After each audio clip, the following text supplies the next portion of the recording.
우리 수요 기도해 주신 말씀 요한복음 12장 35절부터 50절까지 보도록 하겠습니다. 조거에 좀 다르게 나와 있는데요.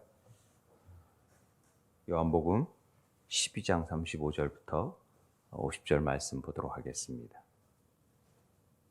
요한복음 12장입니다.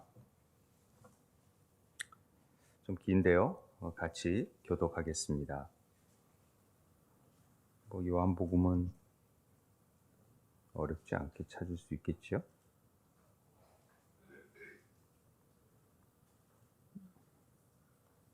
제가 먼저 읽겠습니다. 예수께서 이르시되 아직 잠시 동안 빛이 너희 중에 있으니 빛이 있을 동안에 다녀 어둠에 붙잡히지 않게 하라.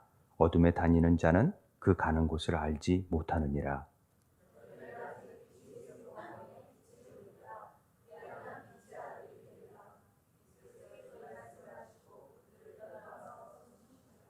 이렇게 많은 표적을 그들 앞에서 행하셨으나 그를 믿지 아니하니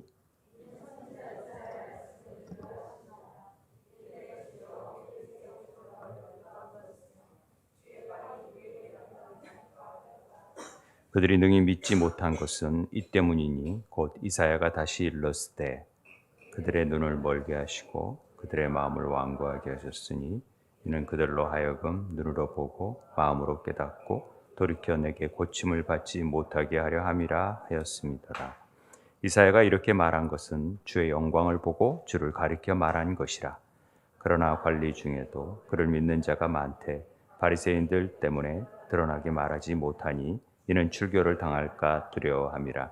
그들은 사람의 영광을 하나님의 영광보다 더 사랑하였더라. 예수께서 외쳐 이르시되 나를 믿는 자는 나를 믿는 것이 아니요 나를 보내신 이를 믿는 것이고 나를 보는 자는 나를 보내신 이를 보는 것이니라. 나는 빛으로 세상에 왔나니 물은 나를 믿는 자로 어둠에 거하지 않게 하려 함이로다. 사람이 내 말을 듣고 지키지 아니할지라도 내가 그를 심판하지 아니하노라. 내가 온 것은 세상을 심판하려 함이 아니요 세상을 구원하려 함이로라. 나를 저버리고 내 말을 받지 아니하는 자를 심판할 리가 있으니 곧 내가 한 그 말이 마지막 날에 그를 심판하리라. 내가 내 자유로 말한 것이 아니요 나를 보내신 아버지께서 내가 말할 것과 이를 것을 친히 명령하여 주셨으니 나는 그의 명령이 영생인 줄 아노라. 그러므로 내가 이르는 것은 내 아버지께서 내게 말씀하신 그대로니라 하시니라. 아멘. 수요 기도회마다 우리가 구원의 절기, 특별히 하나님께서 우리를 구원을 통해서 이루고자 하시는 일들이 무언가를 우리가 살펴보고 있습니다. 지금 우리가 이제 부활의 절기를 보고 있는데요. 6주 과정 속에서 네 번째 주에 해당이 되는 말씀을 우리가 살펴보려고 합니다. 우리가 부활의 그 기쁨, 감격, 그리고 부활은 이 세상 무엇과 비교할 수 없는 놀라운 일이다. 우주적으로도 그렇지만은 우리 개인에게도 부활은 놀라운 일이라는 것을 사실 부활절 이후에 계속해서 메시지를 통하여서 우리는 그 은혜를 전했습니다. 그리고 그것을 고백하죠. 그런데 실제적인 삶 속에서는 이 부활을 경험하고 누리고 또 이 부활의 은혜를 정말 이게 놀라운 것이구나 라는 것을 깨닫는 사람은 많지 않습니다. 그리고 그저 절기를 그냥 행사적으로 이번 부활절이네 그러고 넘어갈 때가 많다라는 것이죠. 하나님께서 우리를 구원을 통하여서 이루고자 하시는 놀라운 계획, 삼위의 하나님과의 사귐이 있게 하고 우리 속사람을 강하게 하고 믿음의 성장을 이루게 하고자 하는 하나님의 그 계획하심 안에서 어떻게 이 일들이 말로 설명은 다 하지 못하지만 우리의 영과 혼과 육에 어떻게 영향을 미치고 있는지를 깨닫지 못하면 이게 부활이 뭔데, 부활절기를 지킨다는 게 뭔데, 십자가의 절기, 성육신의 절기가 뭔데 이런 얘기를 할 수밖에 없는 것입니다. 그러나 우리가 조금씩 깨달아가는 것이 속사람이 성장하는 거고 우리 신앙의 성장을 이루는 일입니다. 그런 은혜가 있게 되길 바랍니다. 그리스도인들은요, 흙에 속한 자로 부름을 받은 게 아닙니다. 맞죠? 우리는 하늘에 속한 자로 부름을 받았습니다. 우리의 시민권은 하늘에 있습니다. 그렇다면은 이 부활을 경험하지 못하면 우리가 하늘에 열려진 하늘에서 받아 누릴 수 있는 것을 누리지 못하니까 여전히 땅의 것만 바라보는 자들이 되어진다라는 얘기를 말씀을 드렸습니다. 위의 것들을 바라보지 못하고 우리 이 땅에서 받아들이는 것들이 너무 많잖아요. 그런데 하늘의 것들을 바라보지 못하니까 이 땅의 것들을 통해서 신앙을 재단하고 하나님을 재단하고 그러는 거죠. 그러나 하나님은 보이지 않는 놀라운 일들을 이 땅에서 이루고 계신다라는 것입니다. 그래서 그 하늘의 뜻을 우리는 어떻게 이 땅에서 펼쳐 보이는가가 우리 그리스도인들의 정체성이죠.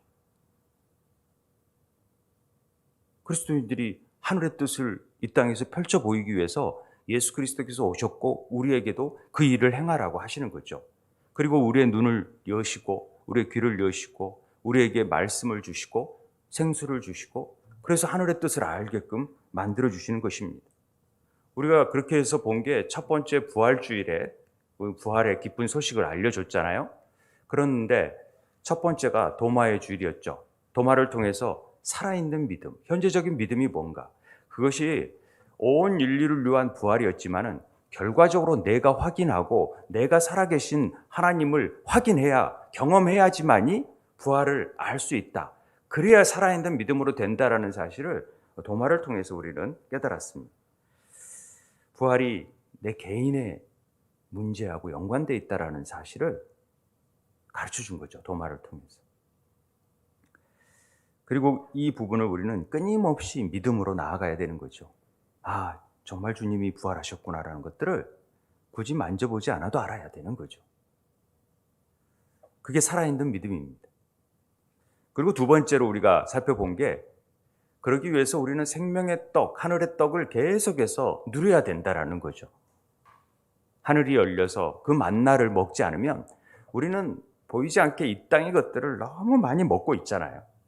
세상의 지식, 세상의 가치관 안에서 우리는 너무 많이 이미 베린 몸이 되어버렸어요. 거기에 익숙해져 있어요. 인스턴트 식품에 익숙해 있듯이 거기에 익숙해 있으니까 하늘의 떡의 의미들을 잘 모르니까 그걸 먹어야 우리가 새롭게 되어질 수 있다는 것을 말씀드렸습니다. 그리고 이제 3주차가 생명의 물이고 오늘 배울 게 이제 생명의 빛의 의미가 되어집니다. 우리 형상이 어그러지잖아요. 하나님의 말씀대로 살지 못하고 뒤틀려 있는 거죠, 우리는.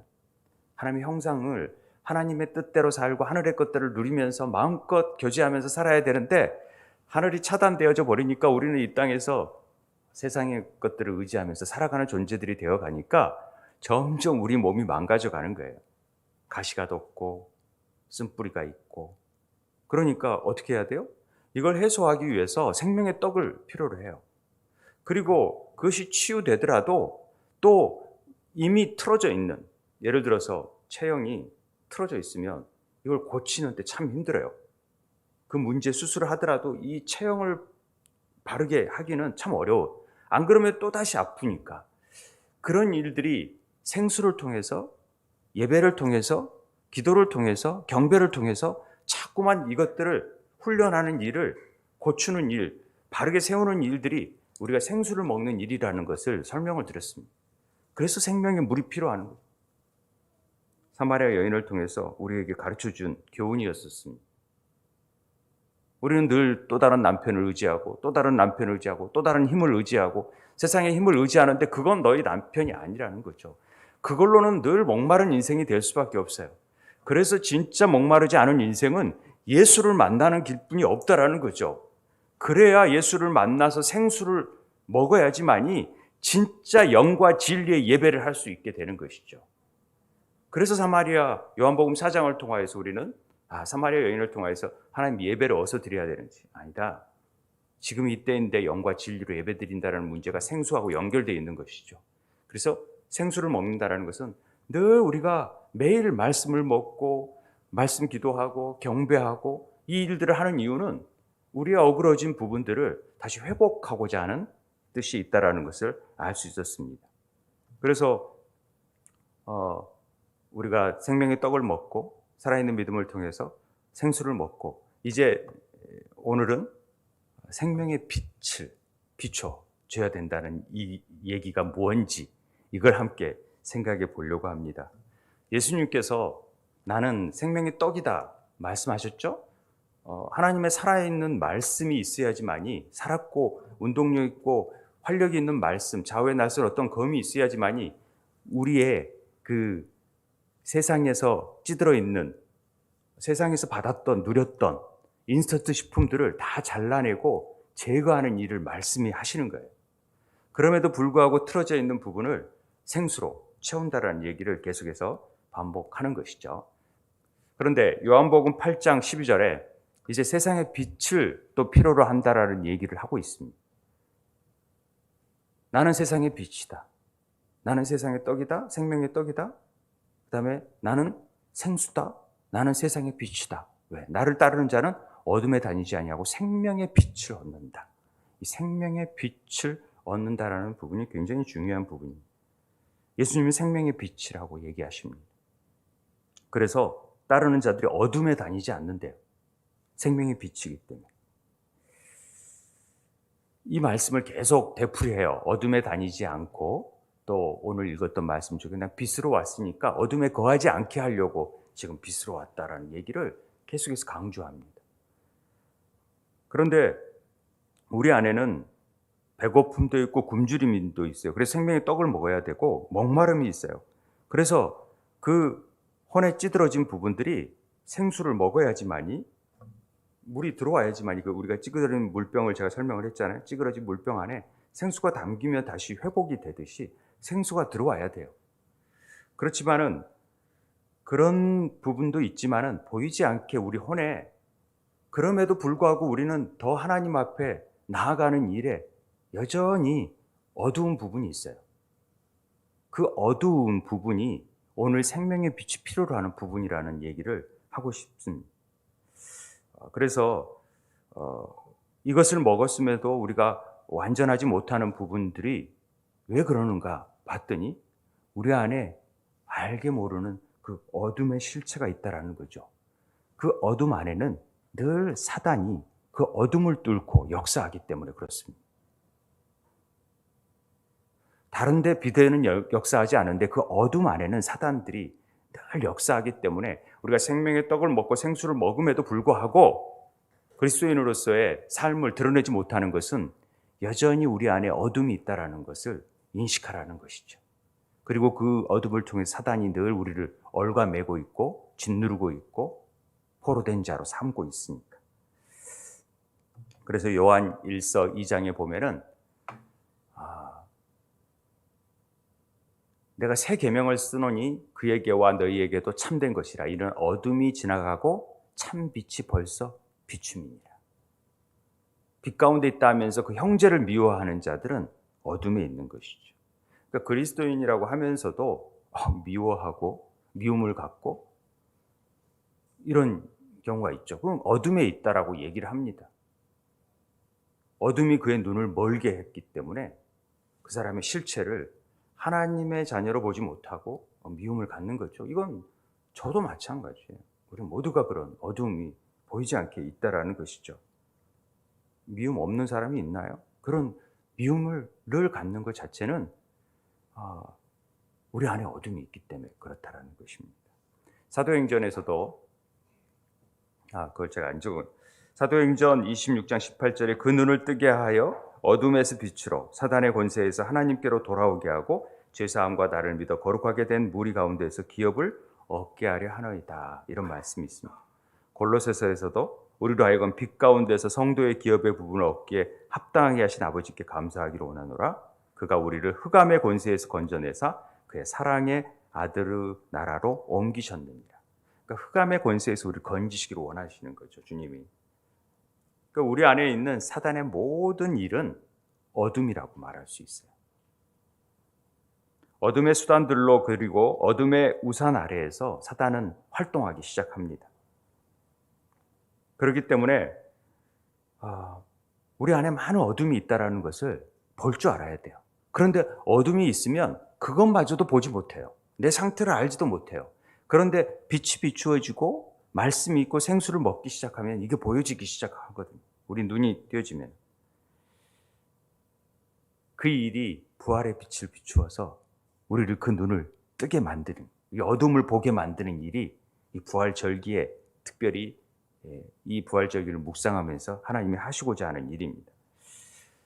우리 안에 그럼 그 어둠의 실체가 어떠한 것인지를 우리가 한번 살펴보려고 합니다. 우리 삶에 세 가지 어둠의 주요한 충돌이 나타나는데요.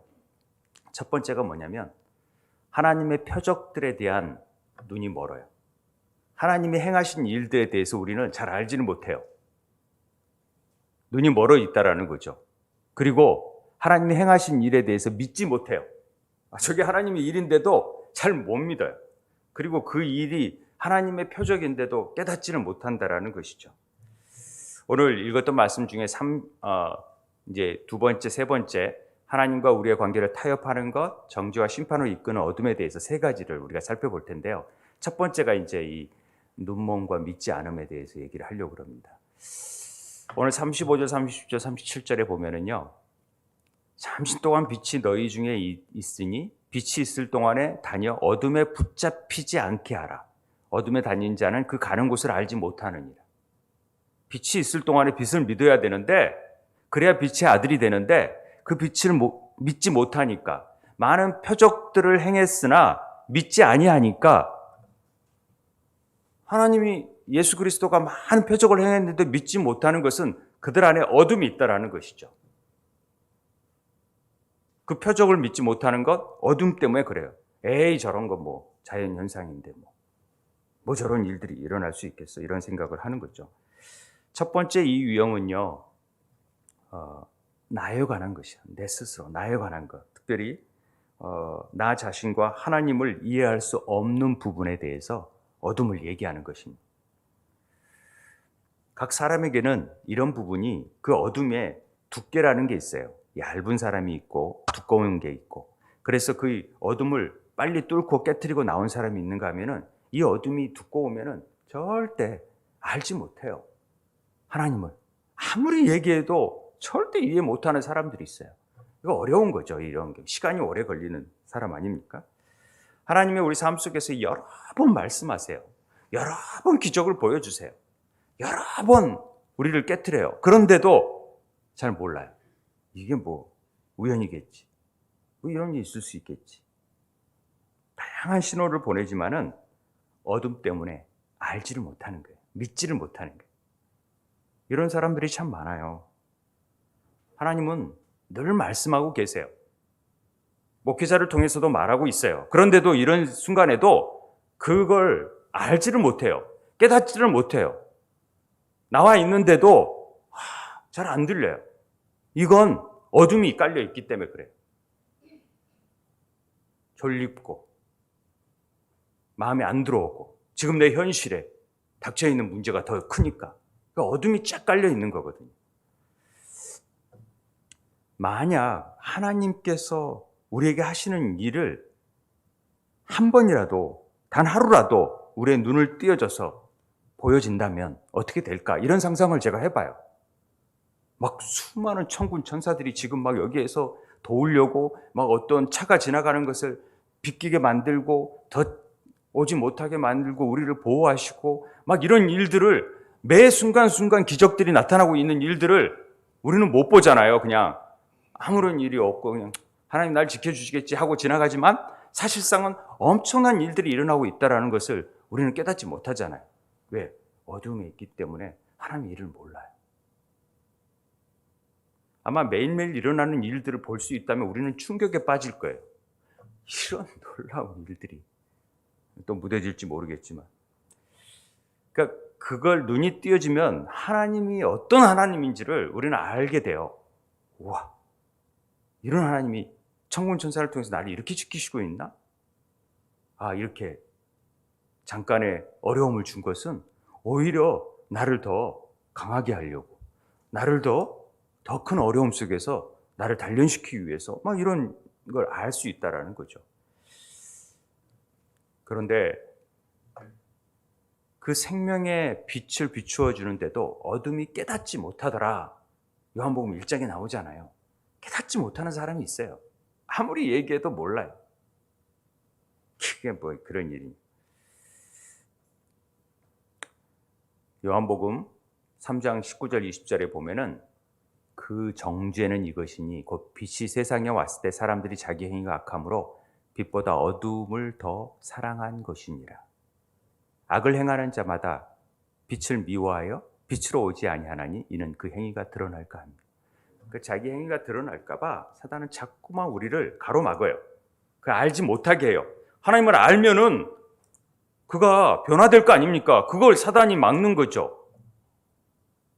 자꾸 희미한 빛으로 우리를 가려버려, 수건을 씌워버리고 빛을 보지 못하도록 만들어버리는 것입니다. 어둠이 있는 한 우리는 예수님을 알 수가 없어요. 부활의 능력을 체험할 수가 없어요.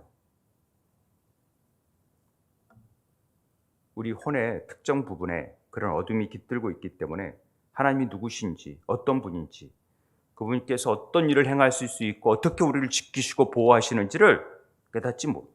그러니까 어떤 부르심이 있는지, 어떤 소명을 가지고 있는지 알지 못한다라는 것이죠. 하늘의 일도 모르고 그 뜻에도 관심이 없어요. 그냥 내가 먹고 사는 문제가 제일 중요하죠. 그게 전부일까요? 내일 생명을 걷어가는데 그게 전부일까요? 천만의 말씀입니다. 믿음이 실제가 되기 위해서는 힘과 능력이 필요해요. 그런데 그 어둠의 세력이 이 빛을 믿지 못하게끔 만들어버린다는 것이죠. 우리가 이것들을 분명하게 인식하고 깨닫고 아는 분별력을 갖는 게 굉장히 중요해요. 이 부활절기 때 그걸 알기를 원하시는 거죠, 지금. 내가 빛이라고 얘기하시는 이유는. 그리고 그 부활의 빛을 받아야지만 우리는 그 부분을 밝히 알 수가 있어요. 우리는 눈에 보이지 않고 만질 수 없고 다가갈 수 없는 모든 어둠을 드러내고 노출시켜야 돼요. 아, 나한테 그런 어둠이 있었어? 아, 전혀 몰랐는데 그런 어둠이 있단 말이야? 그러면 정말 빛을 비추어서라도 그 어둠을 몰아내고 그 어둠이 실체가 드러날 수 있도록 만들어줘야 되겠다라는 마음이 있어야 돼요. 우리 혼에는요, 이런 어둠이 많이 깃들어져 있어요. 그 진정한 빛이 와야지만이 그 어둠의 본질을 이해할 수 있어요. 빛이 오지 않으면 절대 알 수가 없어요. 그 빛이 이해도 안 되고. 우리 혼 안에 음산한 기운들이 있어요. 그것들을 스스로 느끼는 분들이 있어요. 왜 이렇게 우리 가정에 또 나에게는 이런 안 좋은 일들이 있지? 이런 것들이 죄의 싹슨 죽음뿐이잖아요.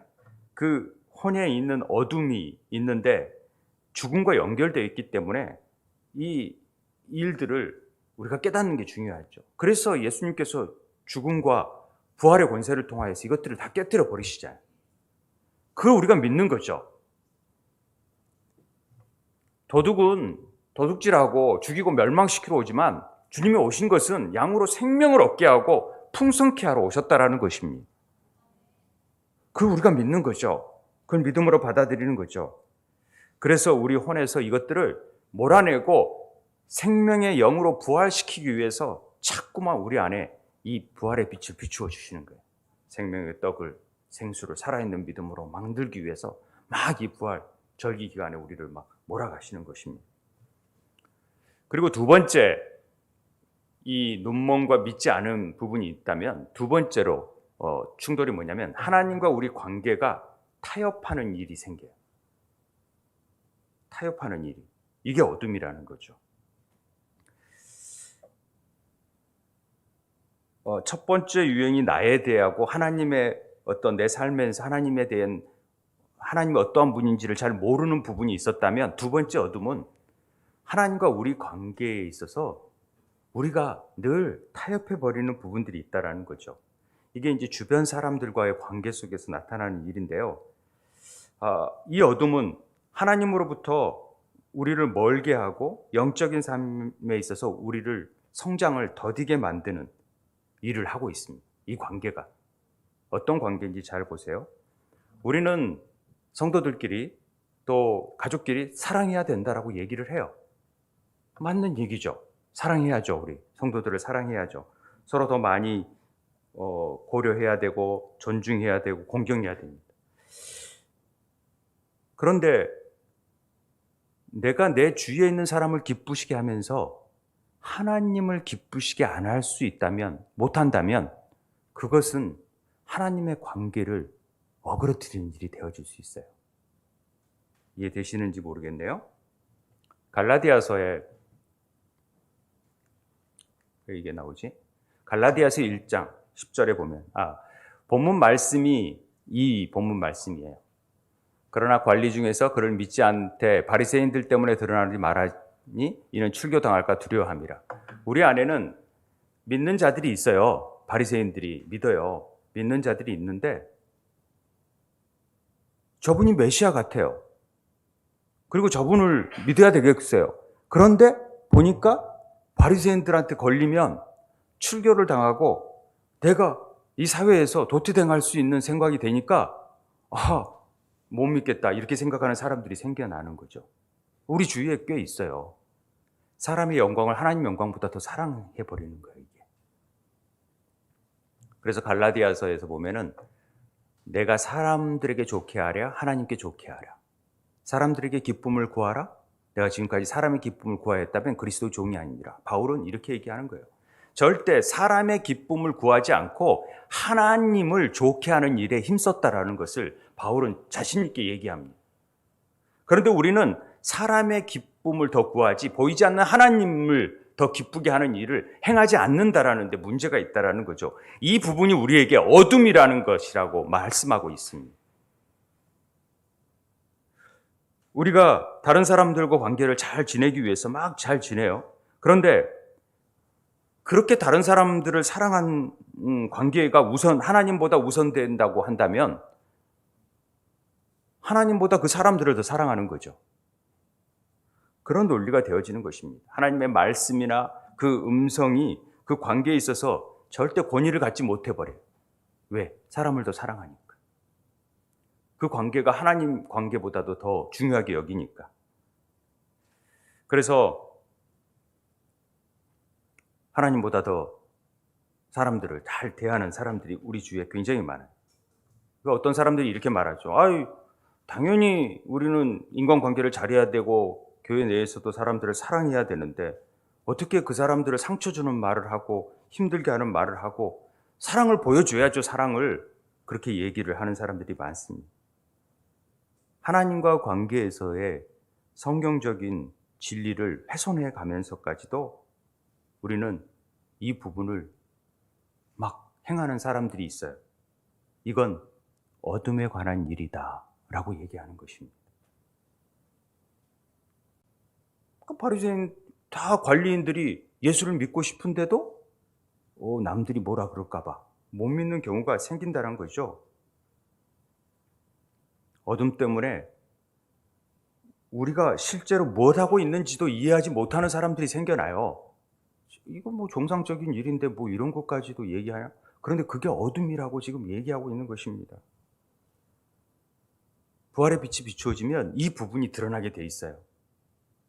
우리 삶에 있어서 무엇이 잘못되어 있는지, 우선순위가 뭐가 바뀌었는지를 분별하는 능력이 오는 것이 굉장히 중요한데 그걸 깨닫지 못하면 이게 인간적인 부분에 있어서 왜 이래? 이런 말도 안 되는 얘기를 하는 거죠. 그런데 부활의 빛은 그 순위를 제자리에 올려놓게 만듭니다. 때로는 우리가 잘못했다는 것을 잘 알고 있을 때가 있지만은 해결을 안 해요. 그러니까 거기에서 자유로워질 수가 없어요. 그리고 그런 실수를 저질러요. 하나님보다도 사람 관계를 더 우선시하는 실수를. 어떻게 해야 우리가 하나님을 최우선으로 두고 그런 어둠의 일을 추방하고 그런 일을 안 할 수 있을까요? 이게 중요한 일이죠. 이게 필요해요. 제가 목사님들과 이런 대화를 했었어요. 최근에 우리가 담임 목사를 청빙할 때 보통 담임 목사 청빙할 때 이왕이면 바로 신학교를 가가지고 목회를 하는 사람보다 저같이 사회 경험이 있고 직장 생활도 해보고 사업도 해본 사람을 청빙하는 경우가 많대요. 기분이 좋죠. 청빙할 일은 없으니까. 그렇지만은 이런 사람들을 더 선호한대요. 왜냐하면 교인들의 아픔이나 또 교인들의 일들을 공감해 줄 수 있으니까. 제 말이 좀 맞나요? 네. 그러니까 그런 사람들이 더 있으면 사회 경험이 있으니까 직장에서 어려움이 있으면 같이 기도해 줄 수 있고 할 수 있으니까 좋다. 그런데 어느 목사님 사모님이 그 목사님이 그냥 신학교를 일찍 가고 바르게 신앙생활을 하신 분이세요. 목사님 바르게 이제 사회생활 전혀 없이. 아내가 사모님이 어떤 얘기를 남편에게 했냐면 당신 너무 훌륭한 목사다. 당신은 그런 경험이 없기 때문에 오히려 성도들의 공감할 수 있는 부분에 있어서 공감력이 떨어질지 모르겠지만 하나님의 뜻을 바르게 전할 수 있는 부분에 있어서는 더 강점이 있다. 그렇게 말하는데 제가 허거 그러네 진짜. 제가요 어떤 면에서 직장 생활을 해봤고 사업을 해봤기 때문에 사업을 해본 사람들이 어려움이 얘기하면은 뭐라고 강요를 못 하겠어요. 막 매일 기도하십시오. 막 성경 읽으십시오. 강요를 못 하겠어요. 왜냐하면 그 상황이 너무 힘든지 아니까. 직장 생활해서 주일날 봉사하고 막 하는데 수요 예배 꼭 참석하십시오. 또 뭐 하십시오. 강하게 못 하겠어요. 소위 눈치 보는 거죠, 제가. 분명히 하나님의 진리임에서도 제가 눈치 볼 때가 있어요. 그리고요, 설교 가운데 하나님께서 강하게 말하라고 할 때가 있어요. 그렇게 말하면요, 누군가가 상처를 받는 거예요. 그리고 표적 설교 했다고 그러는 거예요. 아니, 표적 설교 아닌 게 어디 있습니까? 다 표적 설교지. 다 자기한테 적용을 해야 되는 게 맞는 거지. 그러면 그런 일들을 통해서 이제 가끔 아내가 이번엔 좀 그런 얘기 안 하고 좀 편하게 좀 유연하게 좀 얘기하고 좀 그랬으면 성도들이 다치지 않고. 이게 하나님의 뜻을 구해야 되는 것인가? 아니면 내가 성도들의 눈치를 보고 그들의 입장과 상황을 배려하면서 해야 되는 것인가? 그럴 때가 있다라는 거죠. 제가 통도 가세요? 정말 열심히 기도하세요? 예배 참석하세요? 에이, 목사님, 내가 얼마나 힘든지 그런 것도 감안하지도 못하고 그런 것도 전혀 느끼지도 못하고 정말 공감력도 없고 배려도 없고 그런 목사. 그런데 제가 그런 얘기를 나누었어요. 그랬더니 목사님들이 아니 그러니까 더 기도해야 되고 그렇게 힘든 상황이고 그렇게 어려운 상황이고 그걸 이길 수 있는 방법이 목사의 위로가 이길 수 있느냐? 절대 아니라는 거죠. 하나님의 말씀과 하나님께 예배하고 하나님을 만나는 길만이 해결할 수 있는 길이기 때문에 그렇게 말하는 것이 더 올바른 일이라는 거죠. 그걸 하나님의 뜻을 구하는 삶이 돼야 되는데 내 안에도 이미 어둠이 많이 깃들어 있기 때문에 자꾸 눈치 봐지고 한 말도 못하고 또 이렇게 말하면 개척교회니까 또 튀겨나가고 교회 안 나온다 그래버리고 그러니까 더 그런 말을 못하는 그래서 내가 하나님의 뜻보다는 이게 뭐지 내가? 목회를 하고 있는 게 아니라 사람 눈치를 보는 목회를 하고 있는 셈이 되어버려. 안 나오면 어떡하지? 이런. 그게 안 나오든 내가 그게 무슨 상관이야. 하나님이 하라면 하는 거고 말하면 마는 거고 하나님의 뜻을 이루어가는 것이 사람을 기쁘시게 하는 일이 아니 하나님을 기쁘시게 하는 일이 내 목회의 사명이 돼야 되는데 그거 위로하고 있고 그거 배려하고 있고 그게 아니라는 거죠. 물론 제가 왜 모르겠습니까? 그 형편과 그 초신자의 마음과 또 이럴 때는 이렇게 말하고 또 저럴 땐 저렇게 말해야 되고 그러면요 목사님 일관성이 없다고 얘기해요. 왜 어떤 때는 저렇게 말하고 어떤 때는 또 저렇게 말하고. 그러니까 또 제가 그게 신경이 쓰이는 거죠. 막. 목회는 그러면서 어려워지는 것 같아요. 남 눈치 안 보고 그냥 하나님이 원하시는 진리 안에서 맞다면 그냥 그건 말하는 거죠. 예배 절대 빠지지 말고 참석하십시오. 매일매일 성경 읽으십시오. 매일매일 기도해야 삽니다. 하나님 만나야 됩니다. 제가 할 수 있는 일은 없습니다. 그거 중매쟁이 역할, 제가 그거 맡겨진 사역이니까 그거 하려고 여기 세우셨으니까 하나님 그 일만 하다가 저 하나님한테 평가받으면 되니까. 그래야 되지 않겠습니까? 얘기가 좀 많아졌는데 제가 그런 하나님과 타협하는 부분이 있다라는 것이 이게 내 어둠이었구나라는 것들을 이 부활의 빛 가운데서 발견해. 그래. 내가 성도들의 삶이 어떠하든지 그가 바르게 신앙생활 할 수 있도록 더 푸시하고 성령님께서 하시는 일이고 그 다음 문제는 내가 책임질 일도 아닌데 너는 그냥 전하기만 하면 돼, 바르게. 그러면 되지 뭐. 그리고 떠나고 어쩌고 하는 것은 그건 네가 신경 쓸 일이 아니야. 내 양이니까 내가 신경 쓴다. 하나님 말씀하시는 것 같아요. 제가 좀 거칠게 몰아붙이더라도 이해하시기 바랍니다. 요즘은 초반같이 그렇게 못하잖아요. 제가 강하게 못하잖아요. 어찌됐든 시간이 없으니까 세 번째 마지막, 내가 하나님보다 그 사람과의 관계를 더 사랑한다는 것은 하나님의 음성이나 말씀이나 음성이 그 관계에 있어서 권위를 가지지 못한다는 것을 의미한다. 이 말이 굉장히 저는 좀 새겨드려야 될 말로 제가 적어본 거예요. 그러니까 하나님 관계가 더 회복될 수 있도록 만들어야 돼요. 우리 자녀들한테 남편 때문에 남편이 초신자니까 내가 말 못해. 어떻게 말해? 시댁에 어떻게 말해?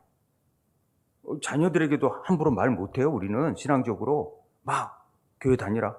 왜요?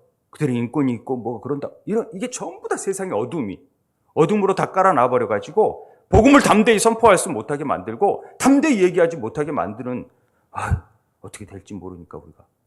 또 튀겨버릴지 모르니까. 부인이 어떻게 돼버릴지 모르고 남편이 어떻게 될지 모르니까 건들지 말라고. 이렇게 말하는 게 다 어둠에 깔려 있는 거죠. 담대하게 선포하세요. 똑바로 신앙생활 하라고. 하나님 말씀 앞에 바로 서라고. 이렇게 말해야죠. 눈치 보지 마. 타협하지 말자. 그래야 하나님의 말씀의 권위와 음성이 있는 거예요. 세 번째로가 뭐냐면 정죄와 심판으로 이끄는 어둠이 있어요.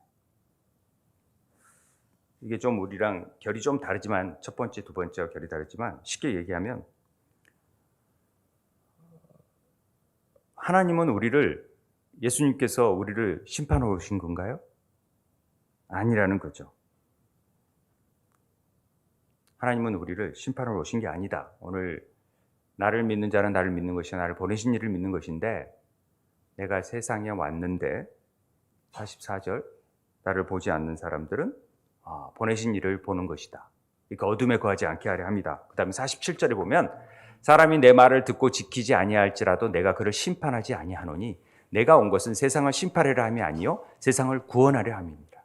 주님이 오신 것은 심판하러 오신 게 아니라 구원하러 오셨다, 이런 얘기를 하는 것입니다. 그런데 우리는 심판하신다고 생각을 할 때가 많아요. 이게 어둠이라는 거죠.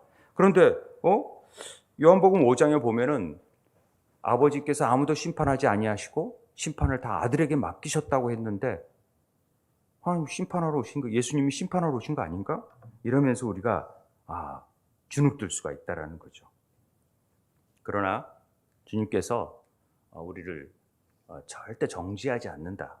우리 가늠한 여인을 돌에 맞는, 돌을 쳐서 때리려고 하는 여인들에게 너를 고발하도 그들이 어디 있느냐? 너를 정죄한 자가 없느냐? 나도 너를 정죄하지 아니야. 가서 죄를 범하지 말라 그렇게요. 나는 세상의 빛이기 때문에.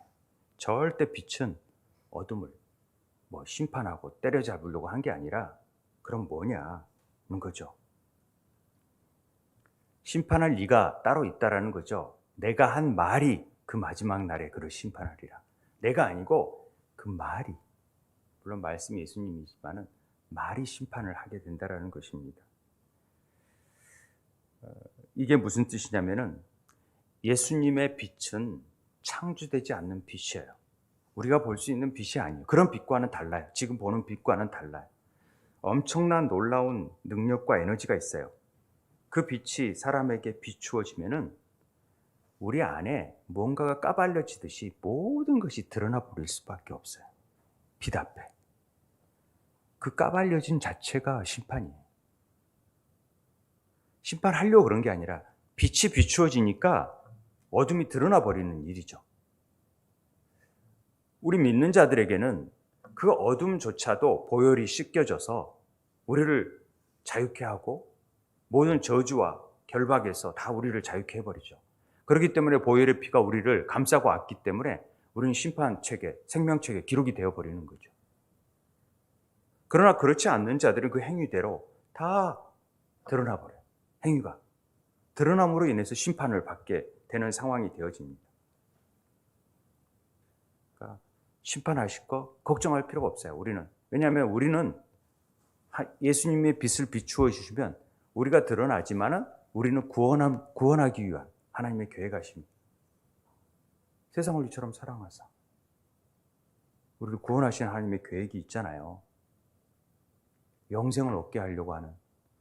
그를 믿는 심판을 받지 아니하니 믿지 아니하는 자는 하나님의 독생자 이름을 믿지 아니하므로 벌써 심판을 받은 거예요. 벌써 받은 거죠, 뭐 심판을. 심판하려고 온 게 아니에요. 그 정죄는 이것이니 빛이 세상에 왔을 때 사람들이 자기 행위가 악함으로 빛보다 더 어둠을 사랑한 것이다. 그 사랑한 자체가 벌써 심판에 임한 거예요, 이미. 그래서 요한계시록에 20장에 크고 흰 보좌, 백보좌 심판 안에서 우리가 드러나게 되는 거예요. 그리고 행위에 따라서 책들에 기록된 대로 다 심판을 받게 되잖아요. 각 사람의 행위대로 심판을 받게 돼요. 그 행위에 따라서. 그러나 우리는 보혈의 피가 우리를 덮고 있기 때문에 그것을 이겨내죠.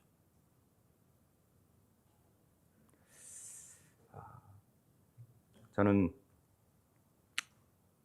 어린 양의 보혈의 피가 얼마나 놀라운 능력인지를 여러분들이 부활의 기간에 깨닫게 되길 바랍니다.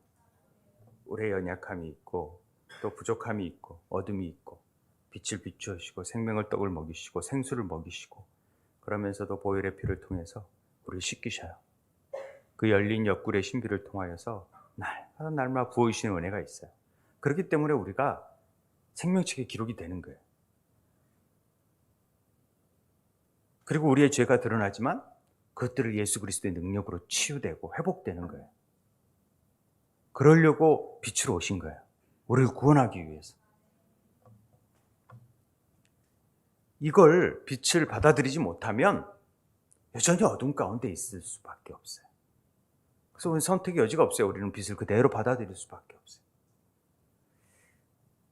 그 부활의 능력이 우리 삶 가운데 나타날 수 있도록 저는 이 부활의 절기 가운데에서 지금 우리가 잘 모르겠지만은 매일매일 말씀을 읽을 때 새벽빛이 들어오잖아요. 그 새벽빛은 말씀을 읽는 순간 시간적인 새벽이 아니라 우리가 말씀을 읽고 깨달음이 오는 순간 그 빛이 쫙 들어오는 거예요. 그래서 그 하루 동안에 잠재되어 있던 어둠이 또 물러가기 시작하고 하늘의 뜻을 행하며 나아가기 시작해요. 그래서 매일매일 말씀을 붙들고 늘 십자가 앞에 나아가서 부활의 능력을 경험할 수 있는 삶이 되어야 되지 우리가 하늘의 뜻을 쫓아가는 거죠. 내 뜻을 행하는 그게 아니라.